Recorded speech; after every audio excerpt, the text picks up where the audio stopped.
This media is brought to you by Polyscope.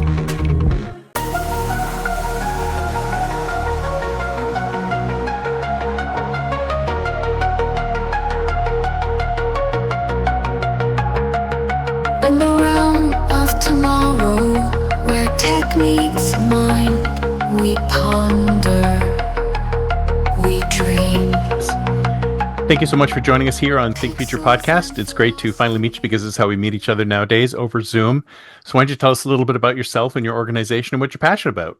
Yeah, absolutely. So my name is JP Prince. I'm an author, I guess I can say I'm an author. The book isn't out yet. I feel like an author. I'm You're still manifesting an author. Like the moment you put pen to paper Thank or, you. See, I need keyboards. that. I need that. Yeah. So, kind of as you and I talked about before this, I sort of live in two worlds, right? Because I'm transitioning into being, an author full time, but my career has been mostly in tech. And so it's like I tell people, hey, I'm, coming to you live from inside the bubble a little bit. I'm in an interesting spot between two things, really, where, I spend my days, I pay my rent by sort of working in the midst of what tech is right now. And I don't know, it should be obvious from the outside looking in, but venture is just absolutely dominated by AI companies right now. Oh, absolutely. Well, You don't have- is there yeah. anything else? Is there anything else out It's there? funny. There isn't. This is a story from that world, but I was catching up with a friend who's been really helpful in my career in that respect. And he was talking about the company I'm working for now. I'm like, yep, ARR is great. Annual recurring revenue is great. We're going to, we think we're even, conservatively, we're going to triple in 2026. And he's like, that's not enough. It's not cool Seriously? anymore. No. It's got to be 10x. You have to go one. You got to go. It's something that you got to go like 110, 100. You used to be able to go. They called it. This is my business background, right? But it was T2D or T2D3. So you in your first 5 years, you triple, double, double, double. That's your path. I think that's your path from 1 to 100 or something like that. I may be missing. Don't quote me on the math, but like it was it was a rule of thumb for venture-backed companies to think of, SaaS companies specifically, right? Yeah. If you're selling software subscription, Of course. that's how you get that's how you get to your next major milestone. Yeah. The problem is AI ruins that because now there's examples of, we all kind of knew Instagram was not a good, not a good comparison case Right. for an app, for a consumer app, right? But Absolutely. they're looking at these AI companies like they are. Mhm. Like, oh, well, I think Grok was the latest, not the Twitter version, but the Grok was the latest company that got Oh, acquired. Grok with a Q. Yeah, That's yeah, right. Grok with a Q. got acquired for some, ungodly sum, and they're like, "Yep, that's what everybody should be doing." I was like, "That's not a reason. I've been doing this long enough, and that's It's not completely unreasonable, but they're expecting Yeah. it to just happen all the time. It's nuts. super frothy, crazy. And I getting more into the author community. It's been amazing realizing just how many of these people actually work in tech Mhm. because tech is where the jobs are. And everybody kind of has this ethical dilemma. Not that every company is subject to the same, problems, but certainly it's like I work from 9 to 5, or because I'm an East Coaster working on Pacific time, I work from 12 to 8, Mhm. and in that world, um, not only should we be using AI, but if we don't have an AI story for our products, then we are not fundable or our board's going to be mad. Oh, and also we should be trying to convince our customers how we're going to help them adopt AI. Exactly. If AI is Meanwhile, not in the conversation, it doesn't exist. You're not having a conversation, right? You're No. behind. Uh, in fact, there's a certain amount of opportunity in just going to companies that missed the boat and saying, "I can help you catch up." Right? It's a viable business. Wait a minute. Are there Yeah. any companies that have missed the boat? I think everybody even Uh, has a story about AI, but yes. even if they don't implement it, right? Well, there's this is a business conversation where it's like you've got the build versus buy. Everybody's trying to build it internally, but can you really build it internally? And does it make sense? Depends on kind of how serious your leadership team is. Like, is AI core to the business or is it a passing fad? Not saying that AI is a passing fad, but is what we're in right now Right. a temporary moment that will soften? And so, build versus buy comes down to, is this skill set, specifically the use of LLM based AI, need to be core to our business, given that we sell diapers. Like how do I Right, exactly. how do I make that connection? Certainly, the companies I work for, they're tech companies, they're venture backed. You have to eat, sleep, and breathe it.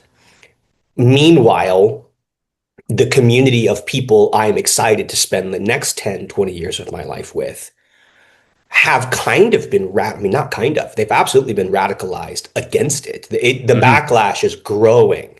And I remember getting hints of it early and telling some folks in the business world, hey, there's going to be a consumer backlash at some point Hmm. because the more frothy these valuations get, the more incentive there's going to be to sort of shove this down the consumer's throat, whether or Exactly. not they want it. And that will lead to a lot of fatigue, that will lead to a lot of Oh, problems. I mean, we're way past that already. If you ask Yeah. me, it's like every Yes. time Yeah. I turn on a new tool and they've got some new AI feature. It's like, go away, go away, go away. Yep. I do not Yep. need this. It is Yep. not helpful. You're not doing anything for me. I mean, even something really simple. Like I think I just opened Jira the other day, and Jira is like suddenly has this You're summary at the right. top, and it's like, Yep. okay, I know all Nobody asked this. for I don't this. need to Nobody, know nobody this. asked for this. Yeah. Yeah. And it's not that I wish I could have it's hard to have a nuanced view. One, because of the climate around it. It's almost become Yeah, politicized in a way. It's not absolutely. politicized in a sense, but it's like that. It's polarized in the way politics are polarized. Yeah. And anybody who isn't using it is an idiot versus anybody who is using it is an idiot and Right. Well, complicit if for in the fact, if you think about the two worlds you're talking yeah, about the world of creativity and the yeah, world of tech. Like tech, it's like yeah. you're an idiot if you don't use it. In the world of creativity, it's like you're an idiot if you use it. It's like it seems like there's no middle ground, No, right? absolutely. It's That's insane. that's actually the thing. It's like, and for me, it's not so much, oh, can't we all just get along? It's more a good reminder that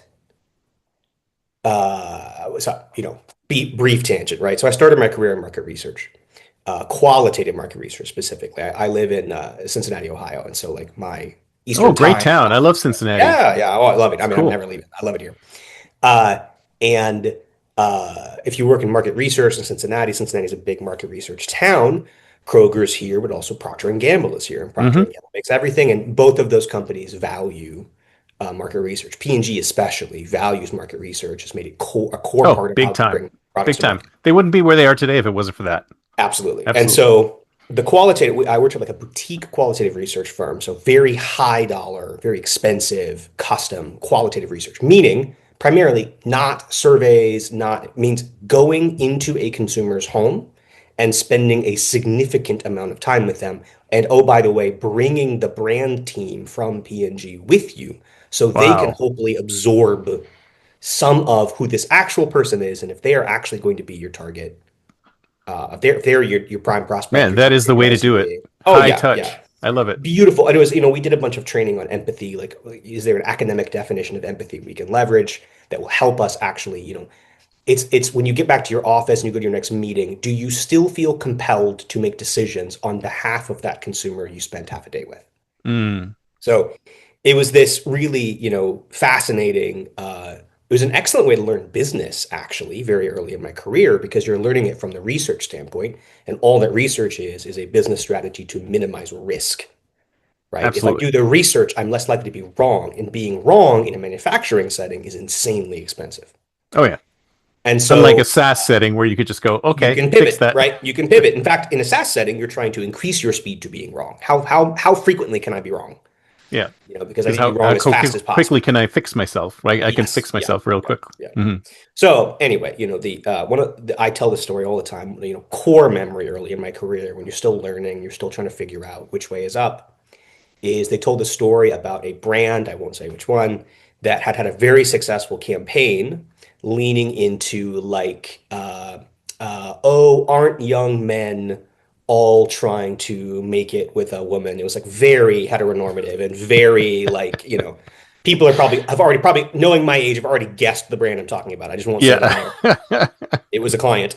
So they did this really successful campaign in the US and they were going to sort of pick up the whole strategy and transplant it. I think it was to Ireland. And they're going to pick the whole campaign up. Because there are plenty of lads in Ireland Concept. who'd feel the Yep. same Yep. It's way. like Well, it's like, what's my next, if I'm island hopping here, like, what's the next place I want to go where I think some of my successes will translate? So I'm going to go to, a place with a large young male population that might be a good fit for my product. And they go in and they pretty much, they shoot new ads, of course, but they pretty much run the same playbook, same Yeah. messaging, whole thing. Yeah. Worked Totally falls here, flat. should work Yeah, there. totally falls flat. Absolute waste of money, total failure. And they're trying to figure out Seriously? why. They were trying to figure out why. And some of it came down to in the US, they aired these ads after work, 5 p.m. to 7 p.m., sort of primetime TV. They aired these ads and they targeted these young men and it worked flawlessly. Mm. Because in the US, young men are, out at bars, it's like they're after work drinks, like whatever it is, these ads really resonated. In the UK and, in Ireland, these ads were aired at the same time. But in that culture, specifically in Ireland, in that culture, young men were way more likely to be sitting at home watching TV with their parents. And the thing was like, Whoops. we get it. These young men are embarrassed. They can't admit in front of their mom and dad that they think this ad is funny, Yeah. and their mom and dad are going to be scandalized by it. And actually, that was not the case. Mm. The case was the 22-year-old male is mentally and emotionally a different person when he is with his friends, one-upping each other, whatever they're doing after work, versus when he is at home with his parents. When he's at home with his Oh, parents, hell, man. We're all like that. We're all right. different people. It was an insane thing to have been taught very early. I mean, I was not much older than 22 or 23 at the time. And to learn about the concept of receptivity, which is not just, is your messaging right, but are you broadcasting your messaging? Is your message getting to the consumer in a moment in which they are able to receive it? And some of that is, who are they in the moment you get to them? Not where are they, but who are they? And I'm not sure, bring it all the way back full circle. I sort of have a schism in my brain every day because it's hard to work for essentially an AI startup Hmm. and not be thinking all day about how can I make this, how can I find more ways to explain why this is world changing? And then I open up Blue Sky and it's like, how do I leave this and never come back? Like how can I make sure no one ever uses this? How can I shut it all down? In somewhat of what context you're in. When I am, I'll give you a great That must example. be hard. That must be really difficult. It is. Yeah. One of the best examples I have. So I have this Friday morning group I've been a part of forever with a bunch of people who they all have jobs, but they also make things on the side. It's like a support group for people who have something outside of work that they love and care about. Like a side hustle nation or something like that. Yeah, exactly like that. The name of the group is Turning Ideas into Things. Nice. It was such a great, it was like, oh, that's Do they have exactly what those it all is. over the place? I'd love to join one of those. If they have them here. I'm sure they exist in other places. We're not franchising, right? It was just this group of people who knew each other through work, a bunch of folks in the research firm. We got together, we would, for years, the thing I'm there talking about is sometimes it's like on the Friday morning when I vent about work or how hard it is to find work or, losing a client or something. I'm kind of kicking myself. I'm like, man, that was a rare opportunity to go to encouragement about the thing I really care about, Right. which is telling stories, right? But the focus of that group for me has been the book, and I when I printed like beta reader copies. You don't have to do that, right? You can just send them a Word doc. But I thought, man, I really want people to read it. I want them to feel special. Like I want to say thank you for being willing to read something that isn't done just to give me feedback. And so Right. I made like a printed version. So I went on, there's an incredible marketplace called Reedsy just for like publishing professionals. It's like an Upwork for publishing. And I had some artwork done, like to make the world feel more real. 'Cause it's a sci-fi novel. And I had a cover made because you have to have a cover to get a book Absolutely. printed. And about the artwork and then about the cover, people were like, "Oh, we love it. It's so cool. Hey, did you make this with AI?" And I said, "No, I hired and paid artists Oh my God. to make and then I looked at it and I'm like, I know where you're coming from. I Mm. don't know whether or not they used AI, Yes. but There's no way to know. it looks like they did. And Hmm. somebody else was like, what do you mean it looks like that? I'm like, I don't know, but I agree. There is a particular visual style that has now become conflated with AI generated art. It has a Yep. high degree of complexity and there's a little bit of abstractness to it, right? It's like instead of like industrial basement, it's like what the AI thinks an industrial basement looks like, right? Because Exactly. the AI is always trying to pattern match, just trying to guess what an answer would look like. And so I had to go back to these artists and say, "Hey, I'm so sorry. I don't actually care." At the time, I didn't. Did you use AI? And they're like, "Oh, well, we use AI during some of like the ideation process, and occasionally something makes it in there. But like, we are artists. We use Photoshop. Hmm. But, AI is a Hmm. part of our process." I was like, "Oh, this is becoming really blurry." And I actually don't care how an artist makes their money in most cases, right? Especially in this one. It's like, listen, it's hard out there. If you make it, I had a long conversation with the illustrator who made some of the artwork. And he's like, well, I can charge the rates I charge and make my work affordable because my workflow is made more efficient with AI. And Includes AI. That's right. isn't that the promise we're trying to make to everybody when it comes to working more efficiently? And I said, well, here's the problem. I'm not just trying to win over readers who I hope will pick up my book and give it a shot. I'm trying to become a part of a community of people that love that stuff and they hate AI. Hmm. So any indication, no matter how minor, any suspicion that AI was used is bad for me. Right.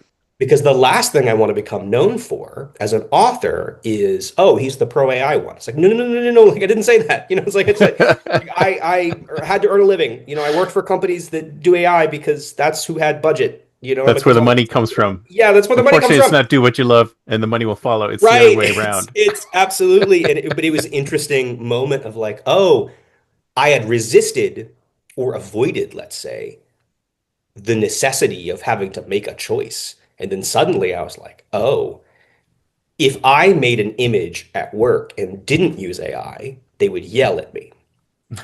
That's If right. I You hired somebody for this? A I can't human? believe you spent money. You said AI do it. You know, I'm still fighting, and I'm very much against this, by the way. But like, I'm usually in charge of the legal matters or interfacing with the attorneys, and because I'm in ops for venture-backed businesses. So finance and legal are usually something I can take off a founder's plate, and so they can get back to doing what's important.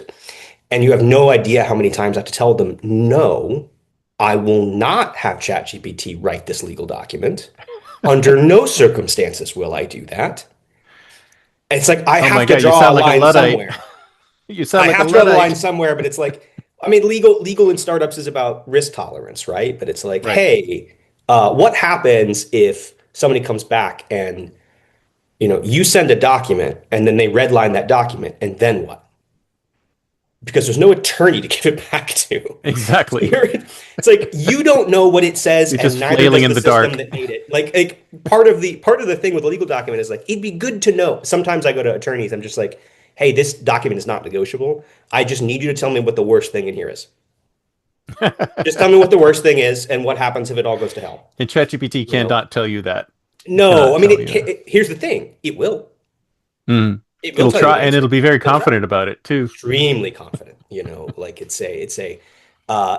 in any other in any other setting, we tend to make fun of people who are confidently wrong because they tend to reach very high levels of authority in companies, Yeah. never mind the fact of whether or not they're contributing to a better world, right? But when Oh, well, that's ChatGPT said besides the it, point. Come on. right, We're talking yeah, about yeah, yeah, who are we talking about here? We're talking right. about Well, it's funny. It's one of the notes I have. I with having a background in venture-backed businesses, the kind of podcasts and podcast hosts who want to talk to you is like way different than the people who are like, "Oh, you're writing a book. Let's talk about that." It's a Mhm. wildly different. There's some overlap, but not a ton. Podcasts tend to be about business and productivity and career, or they're about stuff we love, shows on TV, books we love, Yeah. the creative process. There's Well, that's not a lot of because overlap. human beings. You see, human beings are super complicated. Like we could have both of those facets, but when we try to explain ourselves to other people, we have Yeah. to be simple because human beings want a simple explanation. Oh, what are Yes. you known for? What do you like? What do you do? Right? So you could walk up to them and say, "Well, I'm an author," or you could walk up to them and say, "I work for an AI startup," right? And then they have Yeah. an immediate uh, Well, understanding of the kind of person yeah. you are. It's really if I've never written a book, but the book, I came out of the gate writing a Yes, you fiction. have. You wrote a book. I You read a book. wrote I a read book the now. Yes, the book is actually done. I'm recording the audiobook next week, so Excellent. it's going through the edit. But the having to explain what your book is about is kind of like having to explain what your company does. It actually takes a Yep. lot of effort Hmm. to get down to something simple because you're too far in it to make it simple. And so, I would say, I've written a book for everyone who's ever had to work for a powerful idiot. Like That is a that's who the great book is explanation. for. I love that. That's the That's book your is for. The rest of it, the genre, the tone, the setting, the characters, it's none all of like, that well, why did matters. I write it? It's like, why did I write it? Well, there's lots of hooks, lots of things to make people interested. It's like, if I can put it into one sentence, that's it. And when you write a book, you want to get feedback from people who just you like their taste. You think or maybe you think they're your kind of reader, right? You're like, oh, you read a lot of sci-fi. You like this, and then you also work with people who work in the publishing industry. Hmm. Uh, they work for publishing firms, or they are free. A lot of them are freelance, and I've worked with some incredible editors. Like an editor is a life-changing experience to work with one.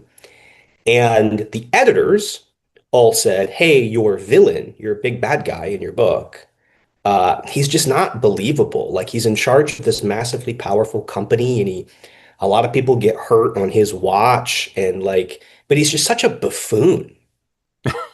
Meanwhile, the consultants and employees and executives and professionals in my world are all like, "Oh, I hated that guy so much. I've worked for that guy. I know Yeah. that guy." So Yeah. it's like people who work in the We've creative all world. experienced that Yes, guy. it's like Absolutely. you have to have worked in a specifically a high growth company where maybe the company's a little bit out over their skis, a little Yeah. bit to But I don't understand. So the understand. publishers should understand that. I mean, they Yeah. see, this is the thing, is like they've never, it's kind of like talking to a Catholic priest about marriage. Like they have never Yes. experienced that, so they have no idea It's what to like, talk about. which is hilarious. I mean, uh, it's a great example because it's the kind of thing. It's like, oh, the spiritual leader in your community. So anything you really want to know more about, you actually would expect a Catholic priest to talk to you about marriage Well, because it's exactly. important to you and you're in the audience. Yeah, exactly. Yes. So you think these publishers would know? It's like, oh, here's the audience that we're Right. trying to reach. We Yeah. need somebody who is aligned with the audience that we're trying to reach. Have them read the book and decide Well, I if that mean, character's. It's and nuts. one of the reasons that to absolutely work with to work with people like freelancers who work in the publishing industry is because to the letter, they will all tell you, "Oh, please don't try to work with a publisher. Please don't. Please don't do that. For me, don't do it." Yeah. And one of them just finally laid it out to me because I kept asking Cass, I was like, "Wait, isn't this like, Star Search? Aren't I supposed to like write a book? And then I Mm-mm. get like an agent who like cares? Like I gotta find an agent. I don't even know how to do that. Like you're probably gonna end up with an agent who has a thousand clients because that's all who's gonna want to work with you because they're just Yeah. doing spray and pray then. Like no Yeah. agent who gives a ton of attention to Yeah. their writers is Well, gonna that want to that work with world me. is It's my first totally time. that world is totally disruptible now. I mean, it's Yes. like Yeah. every single author I know who's actually gone through the publishing grind says, "I'll never do it again." That's what I was There told. was zero value add by going to a real That's what I publisher. was told. It's like and I actually, thankfully, my younger sister also works in startups now, but at one point in her career, she was a touring musician, and she actually on The Voice. She didn't like make Nice. it onto a team, but she got to do like hair and makeup, go on stage, sing in front of the judges and the audience, the whole Oh, thing. That she fantastic. got that far in the process, which was the culmination of 6 months of work. And you sign, I remember because she didn't have anybody else to, we didn't know anything about legal or anything or entertainment law. So like I was her older brother. I'm the one who read the gosh darn contract and it was like, Hmm. hey, I don't know all of what I'm reading. And I've called some people to ask for help, but here's what I know. One, you don't have a choice. It's either sign this or don't participate in a Right. potentially career-making opportunity for you. And two, it just says they own you forever. Really? It says they Forever? just that you are signing away the rights to your music before you audition. What? That's And nuts. What if and you don't then get? What if you don't get all the way through and you want to they try a different essentially route? have, I forget how long the length of the period was, but there was a period of time after you disengaged from the production company, or NBC Universal, whatever, whoever you were signing the agreement with, where they essentially had an option right. We don't have to help you. We owe you nothing. But if you suddenly make music and we think there's potential, we own that. And here are your very fair but very meager. It specified the dollar amount of what you would get for an appearance on a show to Really? promote an album you hadn't made. Like it was just extremely ironclad because they have all the Nuts. power in that situation. Nuts. And a lot of my friends growing up are musicians, and so I got like a preview of what it's like to work with the representatives of the business of creativity, right? The business of music or film or TV or books. Man, this sounds horrible. How do we blow It, this up and it's do it awful, differently? but How do we blow it up and do it differently? it comes down to like uh I mean the problem here, and I don't want to oversimplify, but like it's a uniquely capitalist problem, Mm, right? It's like, well, this is something of value people will pay for. Therefore, there should be a company whose role is to fix this inefficiency in the market to make sure that the right creative outputs get to the right consumers of creative outputs, because consumers are drones that will pay for things, and artists are drones that will produce things people will pay for. And right. our incredible value to the market is, we're the big sorting hat, and we choose what goes where. We choose That's right. what gets made and what doesn't, and we sort of put a hand on a scale if we think they're not making the right things, and we tell them what the market wants. But of course, our job is not to make beautiful things. Our job is to produce shareholder value. Right. So it's like, well, like everything, right? That system has its pros and it has a whole lot of cons. There is no part of the structure of the business of creativity, the publishers, the music publishers, there's no part of that world that exists to fairly compensate artists. It's Absolutely on not. the None of it. artists None of or it. the union or like, it's like I watched Stranger Things concluded recently and it was a huge deal. I grew up watching that show, so like it was a really big deal. And I caught something on YouTube of a minor actor from a previous season just breaking down how much he made. And it's like, oh yeah, well, I got paid this for this and this for this and this for this and this much for the reshoots. But like, that's not, hey, the Duffer Brothers are great. I loved everybody I work with. But to be very clear, I was paid those amounts for all those times and paid extra if I had to stay longer than 12 hours on set because of a union. Like the union is the reason I got paid that much. Right. It's because, old Hollywood was, we own you, the actor. You've signed a 30-year deal. Yeah. You Very have to similar make to these what you were 10 talking about movies. with the music Yeah, deal. yeah. Yeah. It's like I don't know. I mean, I feel like what AI will force. I think, oh, here's my big theory on AI, and you're probably going to hate it. Right now, AI is great for when the quality is irrelevant. Hmm. It's fantastic for when the output doesn't matter. I will confess, I have used AI to write a statement of work because I knew that it just had to be 13 pages long and that no one was going to read it. And I read So through it. It for said the right creating things that stuff. don't need to be created. Yeah, it wasn't wrong, right? But it's like, hey, I need a key-shaped object that will fit in this lock. Hmm. Because turns out a lot of the process of how we do business is bullshit. And it's just, I mean, this goes back to working in market research. It's like a lot of the times what you're doing is you're writing a big report and the PowerPoint has to be 50 slides long and no one ever reads it. That's right. But But I it's got to had be to 50 write it. slides long. I had to write it. And there was internal review processes to perfect a thing and to make sure it looked, and quacked like a duck, that there was absolutely no danger of anyone actually engaging with. So I think what AI will do, in probably not a very life affirming way. I think it's a bit of a runaway train at this point with all the Hmm. circular deals happening and the really frothy valuations, the amount of capital flowing into it. It's not going to be peaceful, right? It'll be very difficult.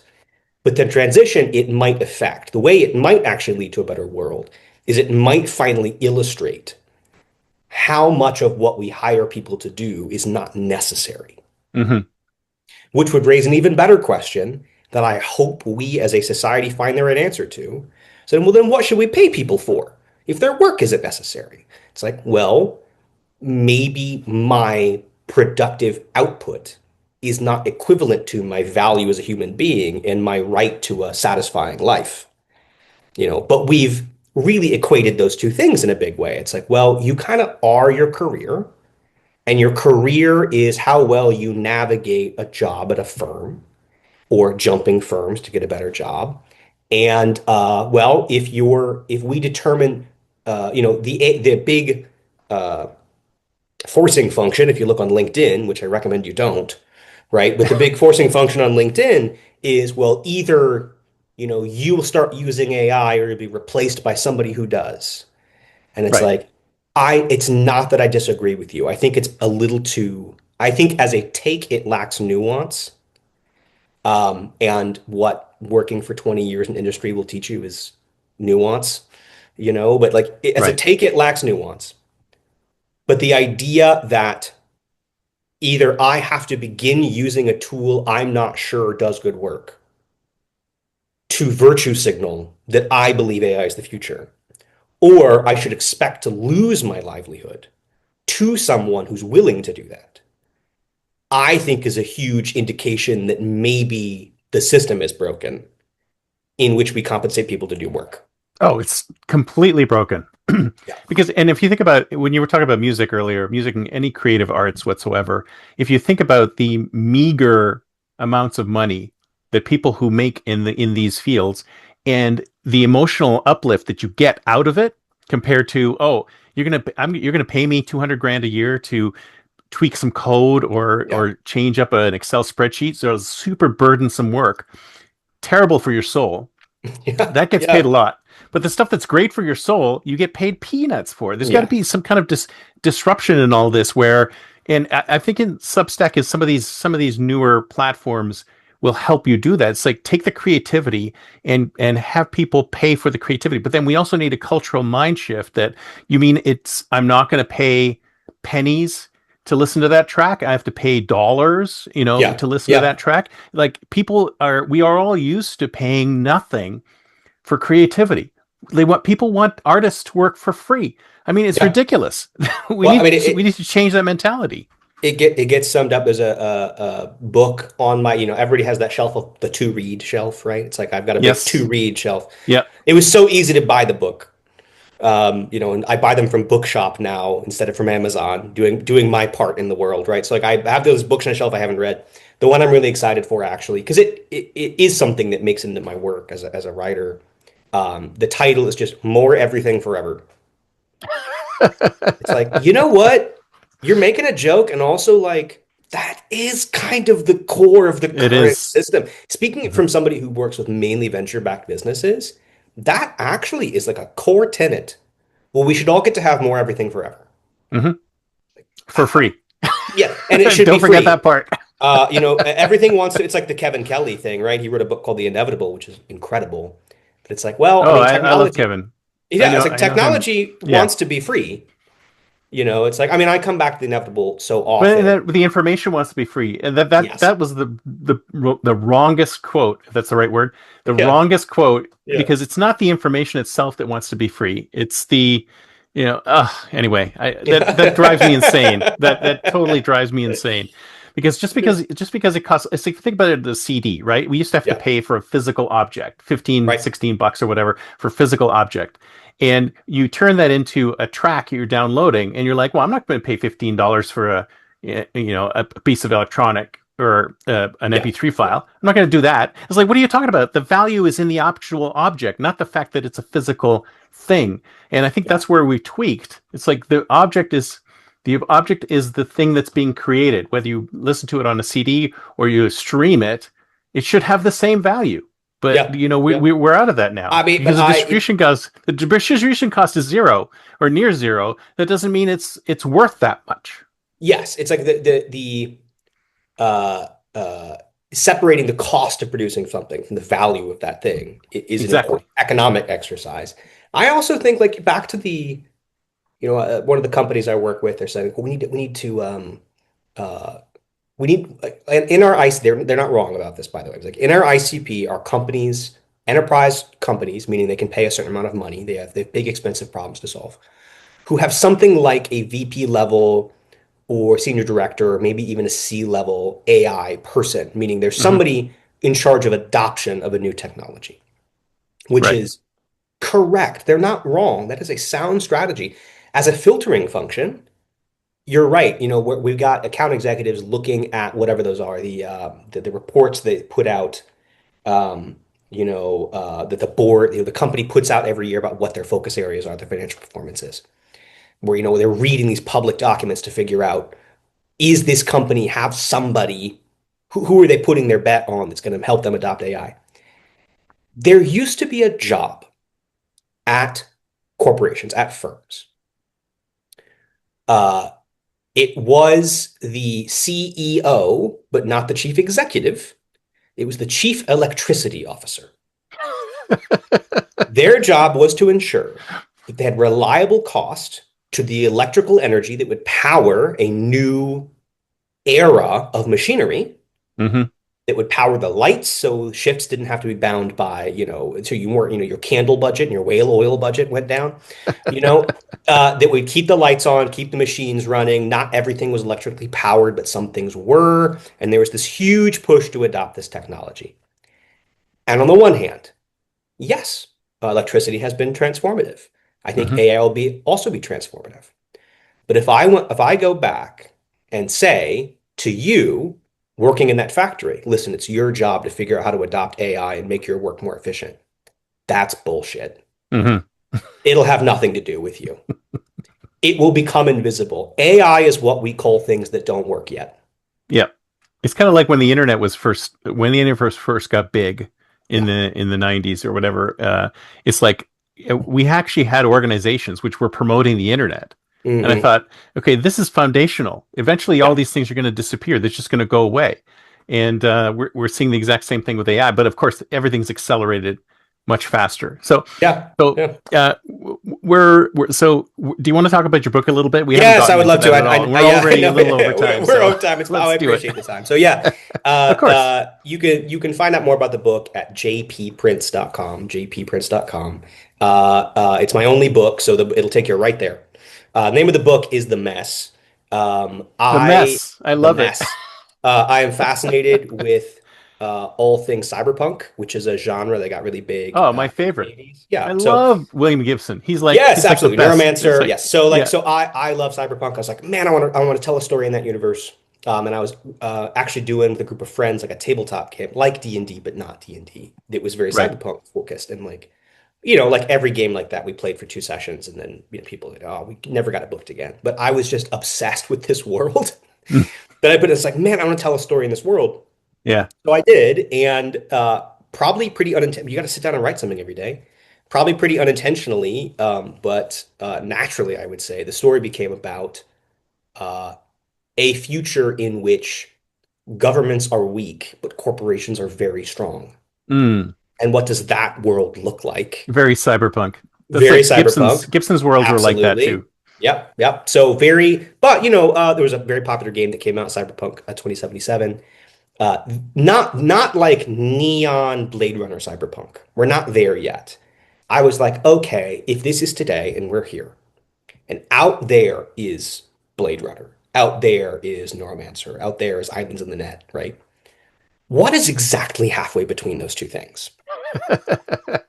And that would have to be a world where the US federal government no longer had legitimacy or perhaps didn't exist at all. And the people that tried to jump in and fill in the gaps were massive corporations who would take on they would be the the best suited ones to do that. Yes. It would be they absolute best suited. Yeah. Well, if for no other reason, then they would see a bunch of people who either need jobs or they're going to be a big problem for you. Mm. So you end up with these corporations who become absolutely metastasized, massive things, who take on some of the responsibilities of governments. And again, what would that look like? Well, there's some things about, we all said we wanted a government that ran more like business. And I think we've gotten a little bit of a look of what that would look like and said, maybe not. Maybe they're distinct. Maybe there's ideas that each could borrow from each other. But maybe we don't actually want a government that runs like a business. If you have a government that's really a company, there'd only be a matter of time before somebody would start calling bullshit on that. And that's what the book is about. Nice. It's the first people to say, maybe this is bad, actually. Maybe we gave these corporations a little bit too much power. So is it set in a future? Is it set in a future this, or is it an alternate universe? Quite literally, spoiler for those that don't want to know, but quite literally, it's set in a future version of Cincinnati, Ohio. I love it. So, yeah, it's not super overt, that connection, but it was, you're right what you know. And so I set this book in Cincinnati, Ohio. It is definitely this world, and I think that people will be able to draw a pretty clean line. Nice. And is it now, speaking like we're at our Think Like a Future segment, is it 10 years out? Is this a 2035, 2036? I don't think so. I think people think things take a lot longer. People expect things to happen a lot faster. How long have we been just about to have virtual reality? Change our lives. Yeah. Yeah. The problem is our human senses. We need to bypass the senses, sense organs. Once we do that, then we'll have VR. I think there might be a quote in the book that says, these United States saw 2 full centuries come and go, and it would not see a third. Okay. So it's a little further out than 10 years. A little further out, but enough time for there to be enough time for the collapse of the federal government to be in the past, but there are characters who lived through it.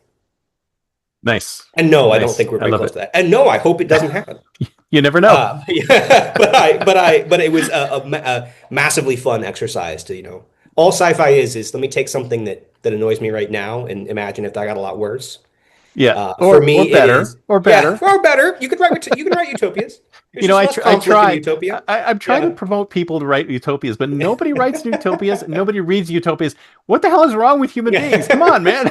What happened to Star Trek: The Next Generation? Exactly. Everything was basically good. I will point out in Star Trek: The Next Generation, they didn't tell a lot of stories on Earth. No.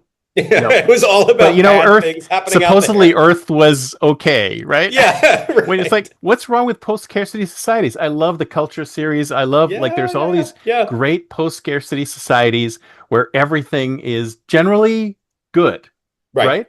Yeah. But it's like you don't see any of those anymore. It's like for some reason we're fascinated with dystopias, and we always read about dystopias. It's like, is it because dystopias are interesting? Is it because utopias are boring? I mean, I don't understand. I think it's that conflict is interesting, right? And and ultimately, what we want to see is good triumph over evil, whatever that means to us.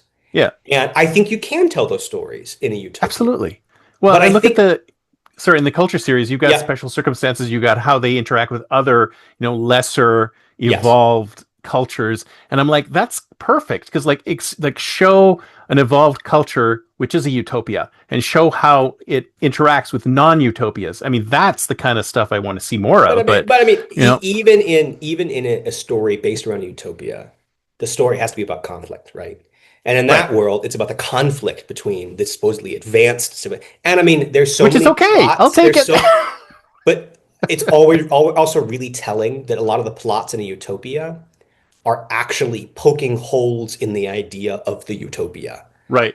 Oh, we're utopia, but there's still corruption. It's a utopian dystopia. Right. Anyway, I yeah, love it. I love it. So yeah. when's your book out? Will it So, be out soon? but it's, so I think right now, if you go to, I mean, right now, which no one will be able to do because it's just you and I here right now.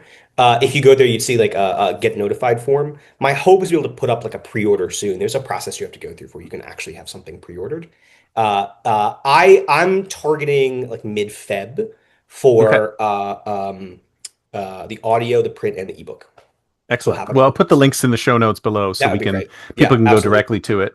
Yeah. So do you think that so are you going to make the leap from tech into an author full time, or are you still going to straddle these two worlds You for a know, while? it's something I literally thought about today in prep for this conversation, and it's like I think the dream actually would be the ability to stay in tech and even in VC because there's parts of it, I make fun of it constantly, but it really has been my heritage Yeah. professionally to be able to stay in that world, but say the kinds of things I say in my novel. Yeah. Like So because you're getting material from it too. I mean, if you think right. about it. Yes. I think I would run out of, like I think I would run out of interesting things to say if I sequestered myself outside of the business world. And I would love to reach a point where uh, talking about the future was my job and telling stories was my job or helping companies tell stories versus my job right now, which is clean up that big mess we just made. Yeah. Well, Um, you'll get there. You'll yeah, get there. I I sense appreciate it. that. It's in your Yes. future. Thank you so much. All right, sir. This has been great. Thank you so much. Thanks. Yeah. I'll Thank talk to you you. soon. See Thank ya. you. Bye Bye. bye.